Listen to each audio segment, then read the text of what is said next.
All right, well, welcome everybody on campus and remotely. Thank you for being here again. My name is Pedro Dos Santos.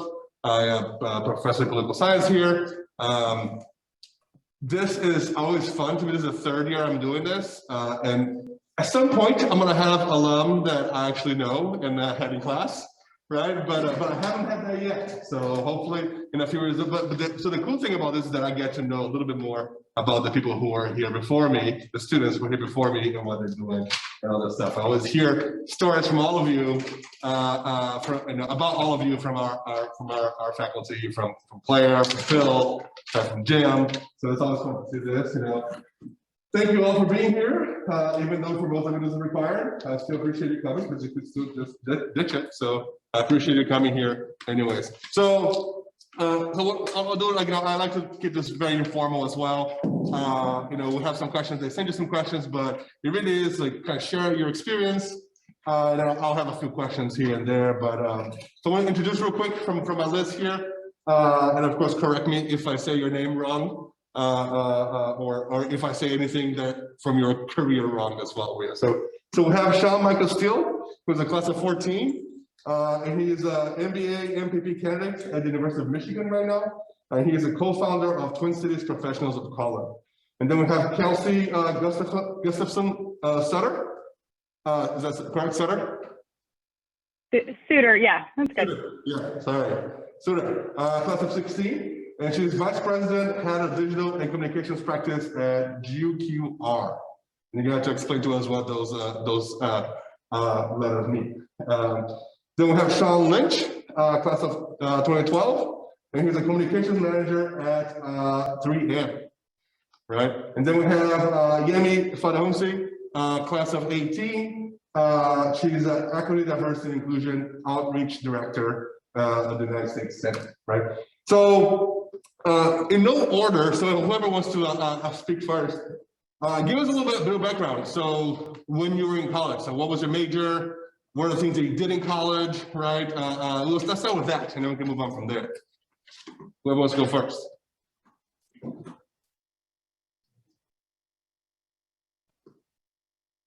Okay, I'm gonna do it.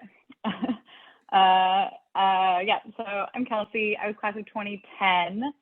I was a double major in English and political science. My on-campus job was in the admission office. So I was a tour guide, but also helped out with some of the national recruitment. I was a national recruitment assistant with Matt Byrne. And then in terms of extracurriculars, my main one was the record. I was a news editor, which while I was there, which I would highly recommend to everyone. And then had a couple other clubs and activities here and there. I'll go next. Sean Lynch, 2012, double major in political science and German, which was an interesting side one. I studied abroad in Salzburg, strong endorse for that.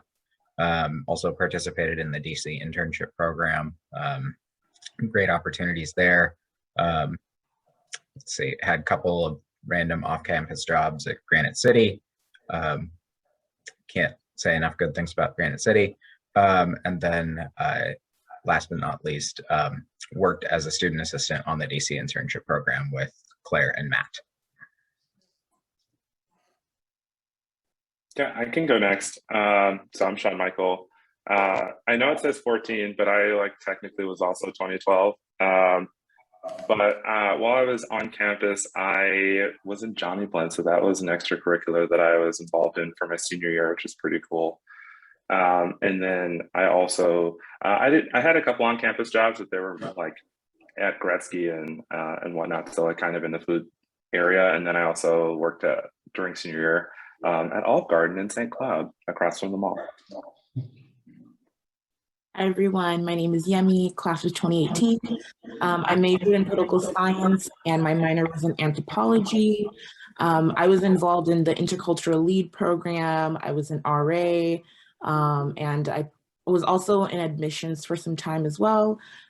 Similarly to Sean, I also did the DC summer study program, and I also studied abroad in London. Awesome, thank you so much. So my first question, this is like my class says here is Pols 121, International Relations. So we have some first years, some sophomores. We got a few seniors too and juniors as well, but mostly first years and sophomores. Can you kind of share with us a little bit of what were you like when you came to college? What were you thinking about majoring? Or did you know it was going to be political science? What was that process early on to figure out what you're going to major in? I can go first. So I actually came in as an elementary education major. I was pretty set that I was going to become a teacher, but then I took a few classes and I did like a teacher shadow. And I was like, oh my God, maybe not. And so then I kind of started taking some other classes. I took a sociology class, I took a political science class, and then I was leaning towards sociology for a while, but then I ended up falling into international relations and I loved it. And so I became a political science major. And then I decided to have an anthropology minor, which kind of still has some components of sociology. So definitely did not have any intentions of being in the world of politics, but here I am. I can go next. For me personally, I knew when I was finishing high school that I was interested in political science. I think maybe a little bit less about what it was called, so much as I just knew that I was really interested in politics generally. And then I also had taken a number of Spanish classes, both at my high school and then some college level classes as well. So I knew I had that component in there as well. So for me, the journey to political science felt like very straightforward once I kind of learned that was the field. And so ended up moving into that space and then did study abroad in Chile, which was incredible. And some other opportunities traveling to Latin America since, but the journey for me felt pretty straightforward. Yeah, I entered college thinking that I wanted to be a doctor, which was a terrible idea. I would have been an awful doctor. I then thought that I wanted to be a lawyer and was sort of feeling around for what would be a good major for somebody who wanted to be a lawyer. Bumped into Claire Haig, who let me know that political science was in fact a good option for me. And once I got in with those classes, just absolutely took to it. Loved thinking about big ideas, international challenges, policy, and really realized that that was a good spot for me, even though I did not end up going on to be a lawyer. Yeah, kind of similar to Sean, actually. I knew that I wanted to come in with an English major and I kept that, but wanted to balance that out with something and just ended up taking like the intro poli-sci class and really loved it a lot. Also went in as pre-law, got as far as taking the LSAT and then realized that I was not going to law school. But it was really my study abroad in South Africa, which is a really cool place to go if you're interested in politics, that sort of pushed me to think more about international politics. And that's ended up being what the first part of my career was focused on. Awesome, thank you. So the next question is about what you're doing now, but then the follow-up after that is gonna be kind of your trajectory. So just explain to us kind of what do you do, like what's your role, kind of remind us what is your role, and explain maybe like a day-to-day operations, what you need to know to do your job well. And then I'll ask a question next about like your trajectory to get to where you were today. So again, anybody who wants to go first, remind us what you do, and then tell us like what is a day in your life. So currently, I work as the Equity, Diversity, and Inclusion Outreach Director for U.S. Senator Tina Smith here in the state office. And my day-to-day looks pretty different. Like right now I'm on this panel, but like in an hour I'll be on a call. But essentially kind of the premise of my role is to kind of be the eyes and ears for the senator on any matters in the state, building and maintaining relationships with community, as well as just like helping community understand the different goals and priorities of the senator, as well as helping the senator to understand what are the goals and priorities of communities.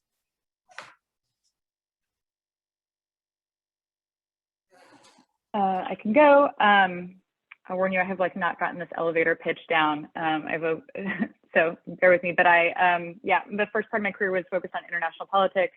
As part of that, our team developed a digital practice.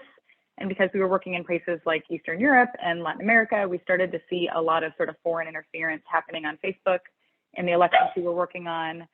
That skill set became sort of valuable around 2016. And so since then, our practice has pivoted and we've now built up a pretty robust digital practice focusing on helping campaigns and advocacy groups track and respond to political disinformation around elections. So I do a lot of work with the Democratic Party and with progressive advocacy organizations to track this stuff, figure out how to respond to it. You know, and we focus a lot on democracy, voting, and then some more sort of partisan narratives as they sort of float through the internet as well.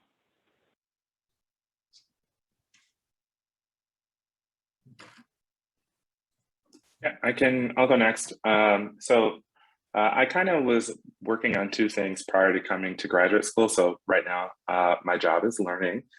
So unlike I think the rest of the people on the panel, I just started my public policy master's in business administration, MBA.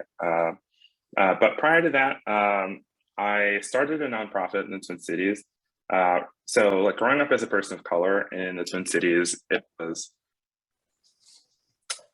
I think, harder than it needs to be to meet other people of color who are working in different industries, different functions, things like that. And so my sister and I recognized that there was a gap in the market for that. And so like we essentially just found out like, why is it super complicated to try and meet other people who've like, who have started working, whether or not they've gone to college and learning about, you know, just what all the different communities of color that exist in the Twin Cities. So we created this nonprofit to host monthly networking events so we could start to build those relationships across function and across sector, which was a super cool project to be a part of. I'm still like tangentially a part of it, but of course I don't live in Minnesota anymore.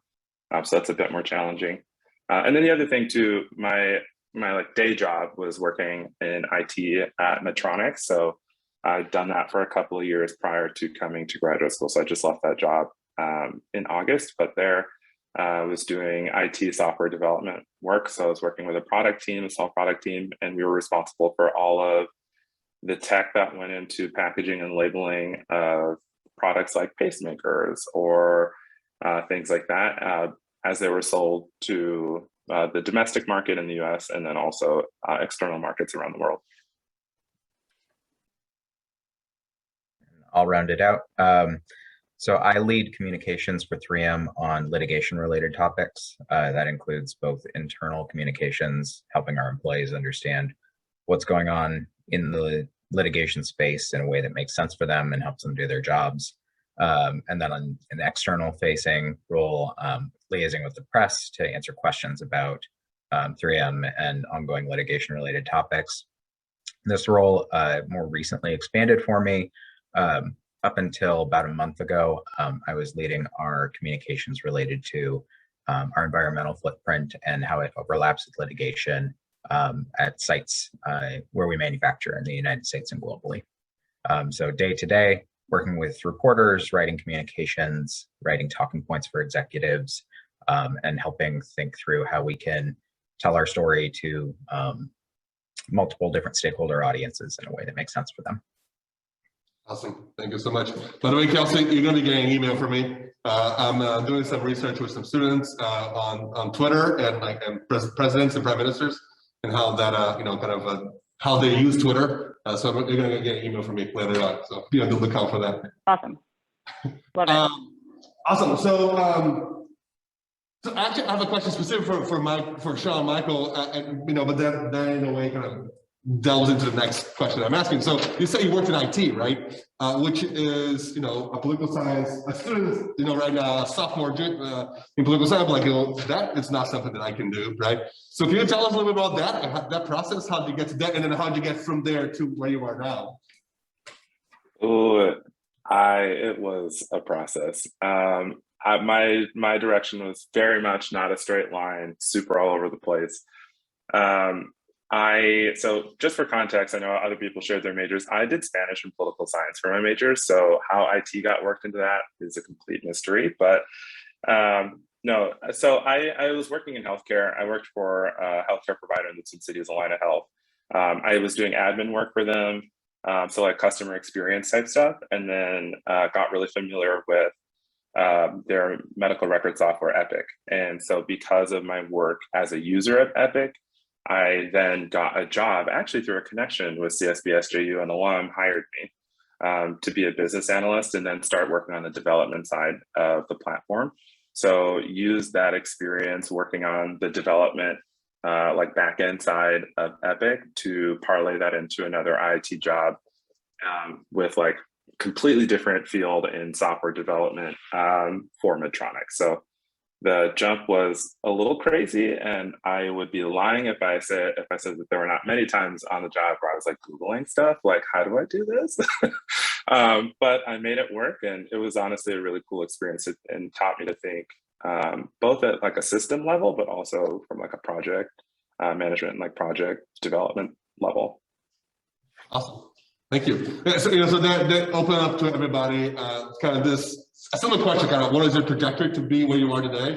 So, some may be more straightforward, some of them may be more windy roads, right? Michael. So yeah, share a little bit of that, like, after you get to college, what is your job after college? And then kind of how did you get to where you are today?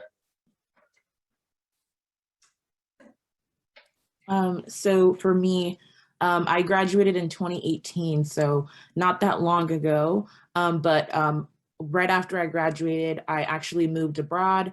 I moved to Taiwan for a year where I was teaching English through the Fulbright program. So that was like an incredible experience. I decided 1 year was sufficient enough for me. And so I had intentions on coming back and moving to DC, because that was what I felt would be my next step. But I came back from Taiwan and I was kind of broke. So moving to DC was not realistic for me. So I started exploring my options here in Minnesota, and I ended up getting a job with the city of Minneapolis in their sustainability division. And I kind of had an assisting role there, helping with different projects part-time.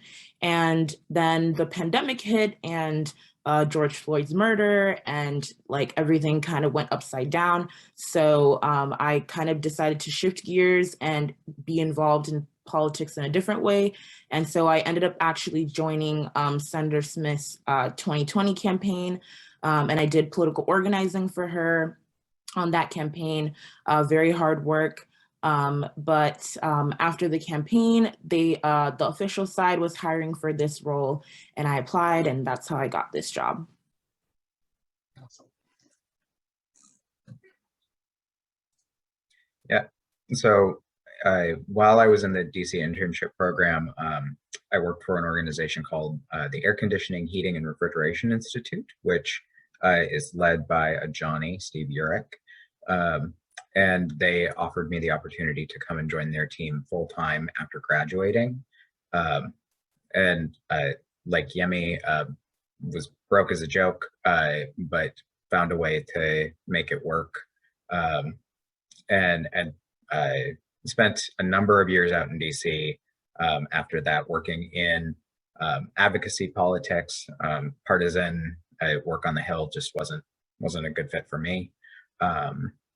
But I held a number of different roles that straddled the line between strict lobbying and sort of communicating what the lobbying goals were.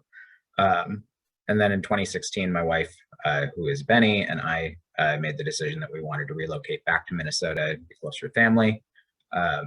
And at that time, I decided that public affairs and public relations was really where my career interests lied. So I moved over to working for a PR agency, which was really exciting and fun. Worked on lots of consumer-facing brands like Blue Bunny ice cream and a couple of nonprofits. But ultimately decided that I wanted to try my hand in the corporate space, which led me over to 3M, where I've been since.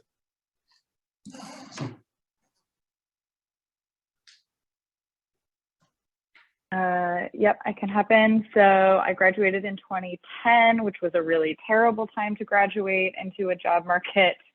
I spent that summer door knocking for the DFL in Minnesota. And then, like Yemi, I went and taught English abroad for a little bit in China, and came back to the States. I ended up moving to DC in 2011. And my first job was actually just like an administrative job at a tiny nonprofit on Capitol Hill. The organization was doing really cool stuff, but my job was so boring and sort of mind-numbing. And so it was soon after that that I was looking for other jobs, and I found GQR. And so, you know, in hindsight, it feels like it was sort of a straight path to this, but when I think about it, like in order to get my job at GQR, they were looking for someone who had had some admin experience, who also had an international background, and who also had been on political campaigns. And I happened to check those boxes. But like everything leading up to that point, I felt like I had been like I was abroad, I was on political campaigns, I was like in nonprofits, and it felt like I didn't have a straight line. And then I happened to find this job that like wanted me to tick all those boxes, and I was qualified for it. So started at GQR in 2012. I actually left for a little bit to go get my master's degree in London, came back, worked at a PR and communications firm, and then just really missed politics, and came back to GQR in 2019 and have been there since. Awesome. So the next question is a very almost admissions related question. What are the skills that you learned here as a political science major that have been helpful to get to where you are today? I will. Okay. Yeah. Sorry. Go ahead. Go ahead. So I will put in another plug for the record, because like academic writing is kind of its own thing, and you tend to learn how to write for length when you write for academic papers. And turns out in the real world, no one wants you to write for length. And so learning how to write really concisely is an extremely valuable skill set for almost any position you're going to come into. And for me, I felt like I really developed that at the record, you know, learning how to do sort of journalistic style writing and writing really concisely and putting the most important information up front. You know, it takes some time to develop that type of writing style. And I sometimes see when I'm working with, you know, entry-level people that it's a skill set that I have to help them develop over time. So if you can get ahead on that, it will make a huge, huge difference in your early career, I think. Yeah, I definitely agree with that. Being able to summarize things and make them clear and concise is just going to be a very amazing skill to have. And just to add to that, I think the skill of networking, I think that is just a skill within itself. I can't even remember a job that I've had in the most recent years that I did not get through a connection or a network, whether that was CSBSJU or other networks that I have. And so just being able to not only network with people, but create relationships and maintain relationships, I think is really important, because, you know, you just never know where you'll be and, you know, who you'll know when you're there. So. Touch on Michael. Yeah, I saw you come off mute and I was like, oh, I'll let you go, but okay. So I would one up Yemi's point on networking. I would also like add the caveat that some people probably feel like networking is really challenging or like just evokes a lot of discomfort. I think a lot of people walk into spaces and they don't really feel like, you know, like, what do I talk about or whatever. And so I would say networking is a skill and it must be exercised in order to get better at it. But as a person who started a networking nonprofit, I can assure you it can get better. And, you know, it was hard for me to start that, but I think there's a lot of value in it if you can do that. So that I would plus that. And then the other one I would say too, I think what political science does really well is and I'm preaching to the choir here, but it gives you so many analytical frameworks to think about problems. And so while I didn't I didn't work in politics or anything related to political science after I left SBSJU, I still think that showed up in the way that I looked at problems at work. So that could have been like process issues related to the IT stuff that we were working on. So instead of it just like looking at it from like, oh, this is a problem with the software, well, let's take a step back and look at it a little bit more broadly and think about some of the other factors that are coming into play. And so that can help us design different solutions depending on what we actually determine the problem to be.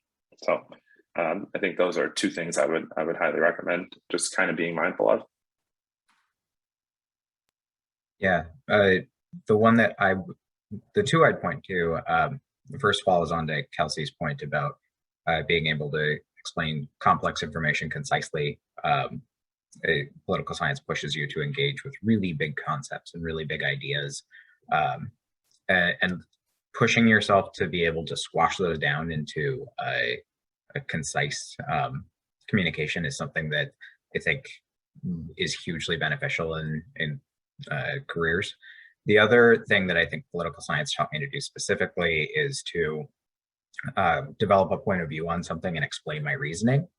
And that's something that even if you aren't working on specific policy initiatives, like you might think about it, it's important in business as well to be able to explain, here's the strategy that I recommend that we take, or here's the approach that I recommend that we pursue, and here's why I think that, and also understand others' motivations and how can we collaborate and work together to achieve shared goals, which I think is important, not only in politics, but also in most settings. Awesome, thank you. Yeah, for my 121, I wonder, like, where am I asking you to do the writing concisely? It's every day, isn't it? I bet you don't like that, but that's why we do it, right? Okay, so I want to open up for the students to ask some questions now. So we have a lot of time, and I can come back a little bit, but you know, we all know it takes a while. Even they stop a little bit, you know, before starting. Just want to warm up so anybody can. So if you would sign up for a little bit, but somebody has to raise their hand at some point with the question. And then let me know if you can hear it. If not, I'll repeat it for you. I think the microphone should pick up, but we'll see. Yeah, awesome. How many of you are at like an end-level job, like you could retire in your current like position, and if you're not in that position, like what are you still looking for? Do you hear that? The question was like, how many of you are in an end-level job that they can see yourself in that position, retire eventually in that position, or if not, what do you see yourself doing, in the near future? Really question. I can take that as the person who's currently back in school. So the answer to that question was a hard no. Okay, I think it depends on what your goal is. So for context, I'm 31 and I have like a whole heck of a lot of time left to keep working. And so the prospect of like doing software development, which didn't really speak to me, but provided a level of like financial security that I hadn't experienced before, like that was really cool. But at the end of the day, that only goes so far. And just for context, like I grew up low income, like pretty poor. So like the financial security piece was a really big thing for me. And so getting to that place was really important. What I would also say is that's not the whole part of the story. You have to have something, I think, well, you don't have to, but I think it helps if you have something that feeds you in a different way. And so for me, IT wasn't doing that. So I'll be in school for the next 3 years. So I'll be done in 2024, but kind of where I'm leaning now is the relationship between business and energy, or business and electric vehicles, because that's like a super big and growing space. Of course, there's Tesla, but all the main car makers are investing a lot of money in that space. And I think that speaks to my interest in business, but it also speaks to my interest on a policy level for finding different ways of producing energy, things that cut greenhouse gas emissions, and hopefully will allow me to get to the age of retirement before things start falling apart.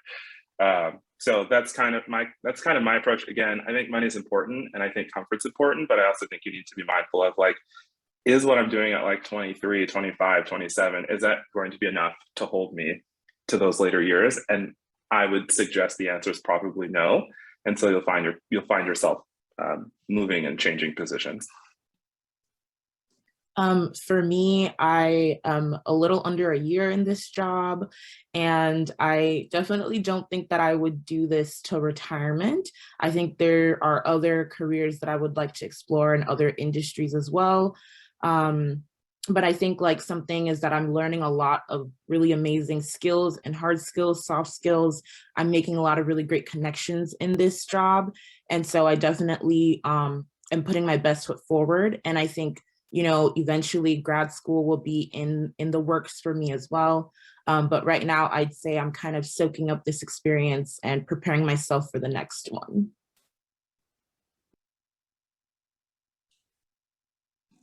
Yeah, I think, DC in particular in politics, it's pretty rare to stay in a job for more than a few years at a time. Like I will say I'm at a company where I could probably stay for the long haul. I have upward trajectory, I could stay.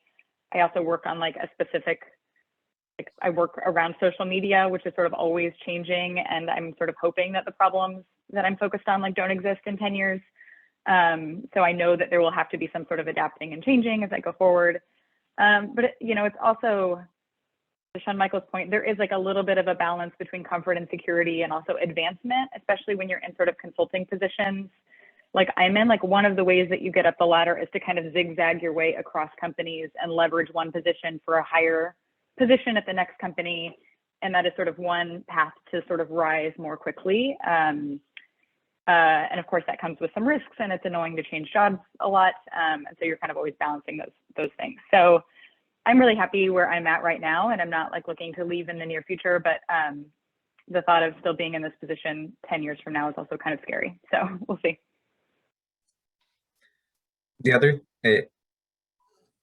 Absolutely, to everything that everyone has said. The other thing that I would pile on is your priorities sort of change. When I was fresh out of school, I was 100% focused on my career, and that was my priority.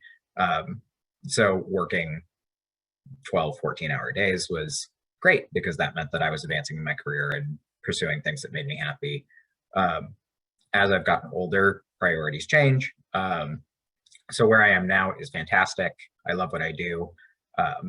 And there's opportunities for me to grow, but I'm also thinking about different things as I think about what it takes for me to feel fulfilled outside of my career.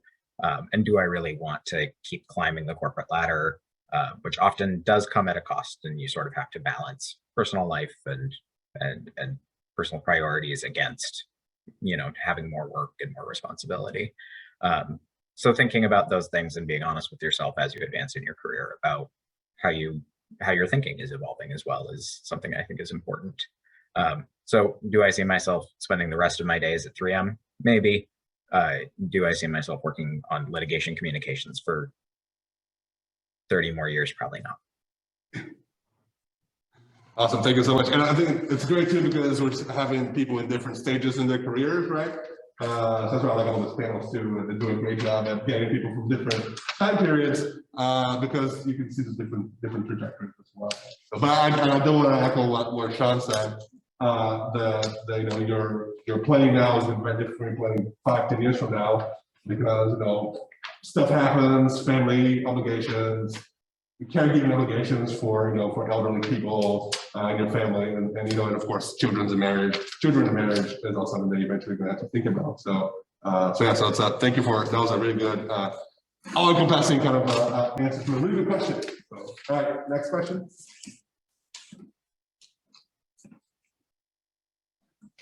When you guys were first starting into political science, do you guys have any big dreams, big aspirations you wanted to do, or were you just kind of floating around? And what do those dreams look like?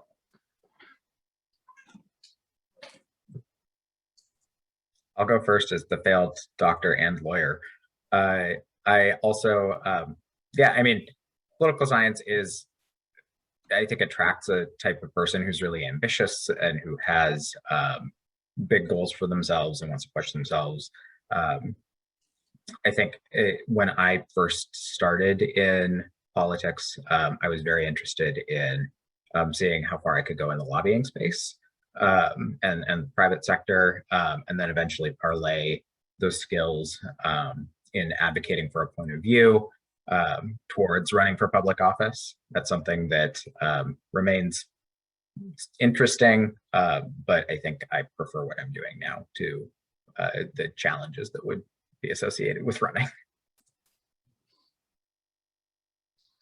For me, I would say, okay, sorry, what was the question again? I just lost my train of thought. Or do you have any big dreams, big, career goals early on?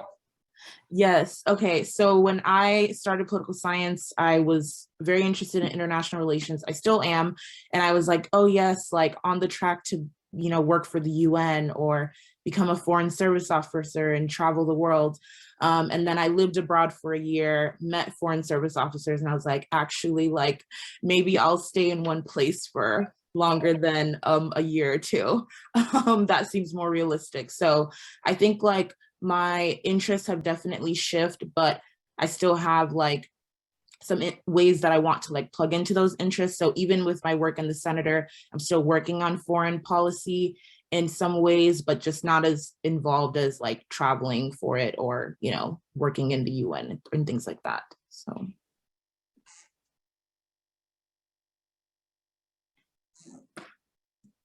Yeah, I don't even think that I knew that my job existed before I like found it. And so, I think I've sort of kept myself open to just trying to like find cool opportunities rather than trying to set one goal and work backwards to get there. And I've definitely had lots of moments where I've been like, oh, this is a cool thing I get to do. Along the way, which has been really great. I mean, I will say one thing I wanted to do international work and I wanted to travel, and I did get to do that, especially sort of in my 20s, which was really great. And yeah, I'm now reaching a stage where, I'm okay to spend less time on airplanes, which is good. I think that's a hard question, and the reason it's hard for me is I think for me, my background kind of made it challenging to think more broadly about what I wanted to do. So again, I grew up pretty low income. And so I'm not speaking for everybody, but for me, growing up in that space also meant that I didn't have a lot of awareness or knowledge or access to different types of career fields. So while I knew what I was interested in, like from an academic standpoint, that didn't necessarily lend itself well to like saying this is the problem I want to solve, or this is the organization I want to work with, because I just didn't know what those were. So, and I think that's been an experience that even today I still kind of carry with me in different ways. And so I've looked at it less about like, what's this big pressing issue that I want to be involved in? And I think now as that I'm older and I've had more work experience and just like life experience in general, I can kind of have more critical thoughts about what those are. But at that point, I was more just like, I'm going to use a phrase I've used before, but like thinking of jobs as trying on pants, because you never really know which one's going to fit you best. But picking ones that are things that you think would be interesting to do, or you think would give you a certain skill set that you could take with you as you move forward. And then hopefully as you continue trying on more pants, it's a better and better fit as you go along. And so that's kind of been the way that I've approached it. So again, less about like, what's the issue, what's the organization, what's the problem, and just like more about like, what am I getting out of each of these experiences that I can take with me as I move forward. Yeah, awesome. Thank you. Yeah, one thing that is almost cliche that I know I say this a lot when I'm advising, and I know I know faculty say this a lot, is that you don't even know the job that you're going to do exists. Right, many of us don't, and some of the jobs literally don't exist yet. Right, they're gonna exist in 5, 10, 15 years, and you're gonna get to that. And again, doing the selling point for political science, right? That's what we're preparing to, is the flexibility. Right, so you're learning different things, and you're going to be able to flexibly adjust to that much better than not all majors, but some majors specifically. And awesome, thank you for that. Again, it's awesome just to hear different perspectives and different trajectories. That's great. Thank you. Any other questions?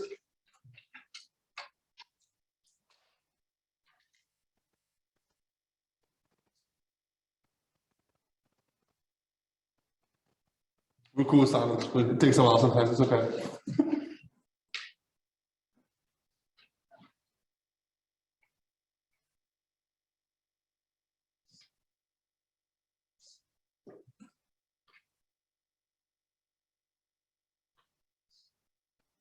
Okay, go ahead. How has the things you learned here during your time as political science students at St. John's, how has that impacted the skills you're using now? So how did your time here, and I'm gonna extend that, you know, especially because Kelsey talks about the record. So the question was, how does your time here in political science, you know, kind of affect, you know, the skills that you're using now? So I want to open up to like not just political science, but also, you know, other experiences. So you can even share like experiences you feel like had a big impact on what you're doing now and the skills that you need for your job now.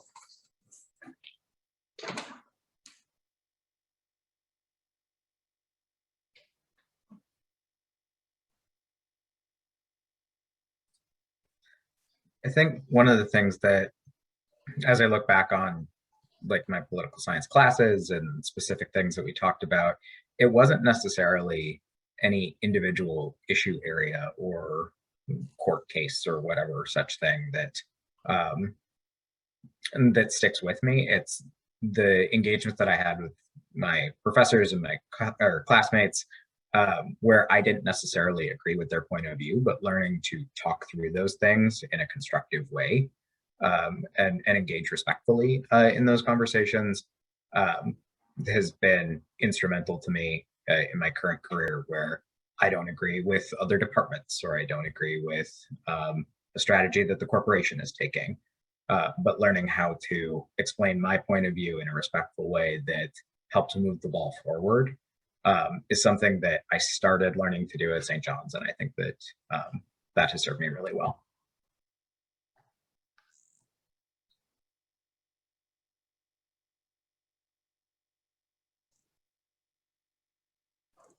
Yeah, I think I would. Nope, you go. You go.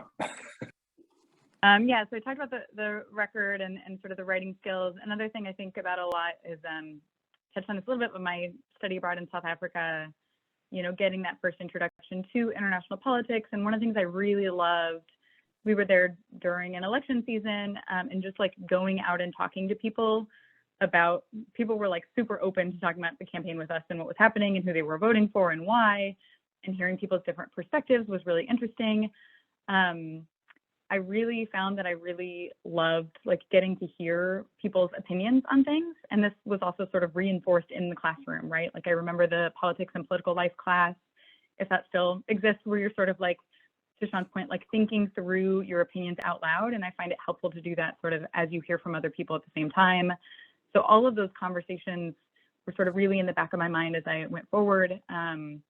And I didn't talk about this a ton, but sort of the backbone of what GQR does, I run the digital practice, but the backbone of what they do is polling and research.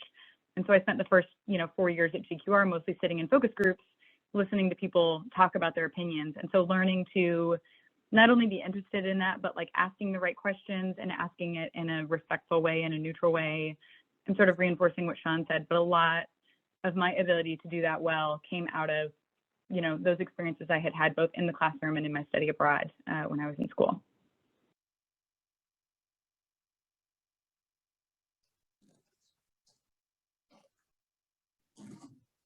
I can go next. I would probably say that being able to like read like complex literature and then being able to like pull from that and ask questions, because in my job I cover all the issue areas that the senator has, and so I don't necessarily, I'm not an expert in econ, I'm not an expert in agriculture. Actually, I'll tell you a story. Like a month or two ago, I was in Moorhead with my colleagues and we were on a sugar beet farm. And I'm like, this is my first time on a farm. Like, I don't know anything about farming, right? So like, I didn't have that like technical background, but just having the ability to ask good questions and inquire and just like learn from that experience was really helpful for me. So now when I look at Crystal Sugar, when I'm at Target, like I know the process of like, how it basically got from the farm to the actual store. So I think being somebody who is able to recognize when you don't understand something, and then also just being able to follow that up with good questions. Yeah, I think I would just say, I think for me, when I walked into the doors of St. John's, I like definitely had a perspective on the world. And Colin, I think, is somewhere in the audience. Colin, he's a professor now, but he and I were in the same class.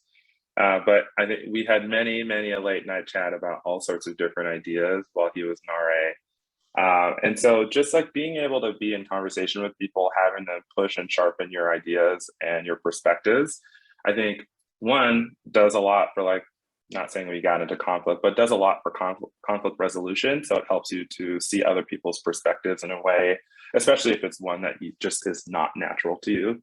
You wouldn't arrive at that conclusion, I think is really helpful. And I think it also is really beneficial, again, now, like 9 years on, I'm back in the classroom with a bunch of people who come from really different experiences than mine. And so that preparation that you learned, and again, analyzing things from different angles and being able to, as Yemi said, asking those sorts of questions to get the answers that you need. And even if you don't necessarily arrive at the same place, it just helps you to see other perspectives in a way that you probably wouldn't arrive if you weren't in conversation with people who were, I would say, fundamentally different than you. Awesome, thank you.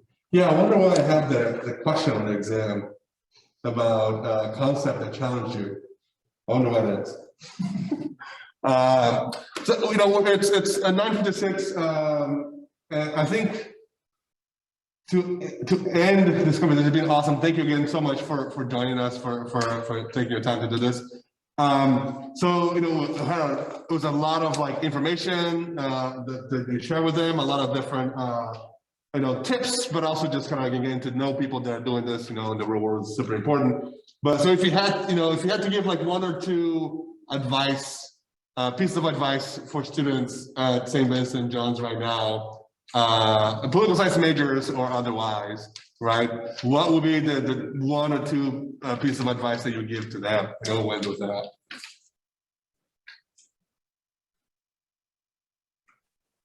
I can go.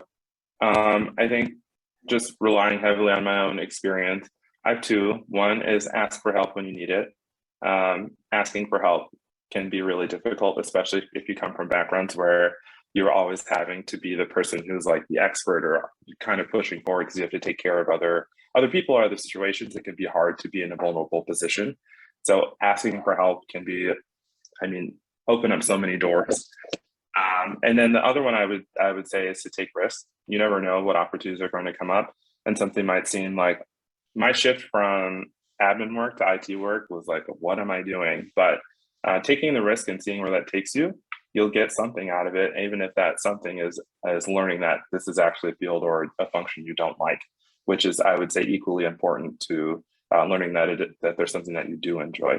And I would also say, if anybody is considering public policy or an MBA in the future, you know, you're still an undergrad, but if you're considering that, feel free to like look me up and reach out. Happy to answer any questions from admissions to, you know, funding, whatever.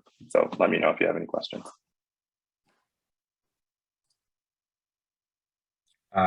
Echoing Sean Michael, if anybody has questions about careers in public relations or advocacy, happy to chat. I love what I do and happy to talk about it. The one piece of advice that I heard when I was young, and I'm very glad that I got it, is to check your ego early in your career. The lower, less, everybody wants the sexy jobs with the big brands, and it's a lot better for you earlier in your career to do the hardworking tasks for smaller organizations, because it proves you are somebody who can work hard and who takes themselves seriously and their work seriously. So being really good at building a media list got me the opportunity to write pitches, which got me the opportunity to work with reporters, which got me the opportunity to lead the strategy for working with the reporters.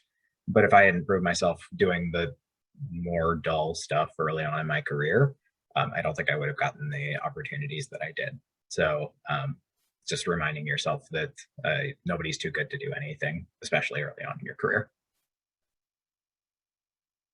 I definitely agree with Sean. I don't think there's an opportunity that is too small to take on, because you never know, like it could open the doors to the bigger opportunity that you didn't even know that you were looking for. And then another piece of advice I would say is that don't tell yourself no. before that job or that opportunity gives you an answer, because oftentimes you tell yourself no, and essentially you just kind of you're stuck. And I think that imposter syndrome really holds you back, especially when you're younger in your career. And just put your best foot forward. Like, you have the skills, you have the knowledge, and just like put yourself out there, and don't be the one to tell yourself no.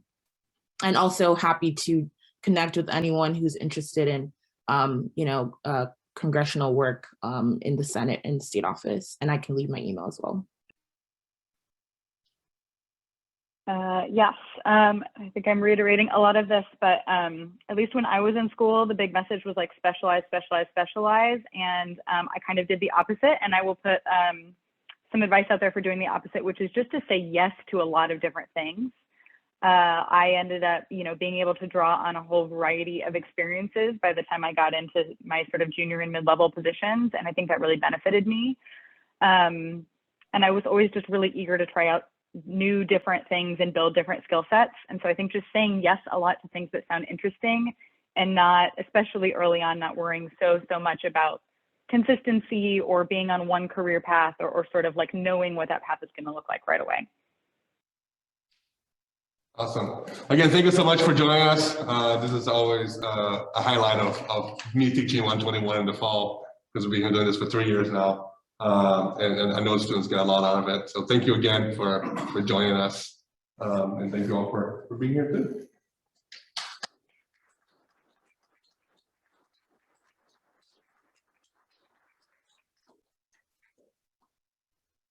Bye-bye.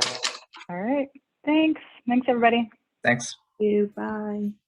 Just FYI, I don't know if you saw it, but a lot of us left our emails in the Zoom chat. So if you want to take them, share them, whatever, that's cool. Yeah, awesome. Yeah, I'm gonna get the emails and share with my students later. Thank you so much.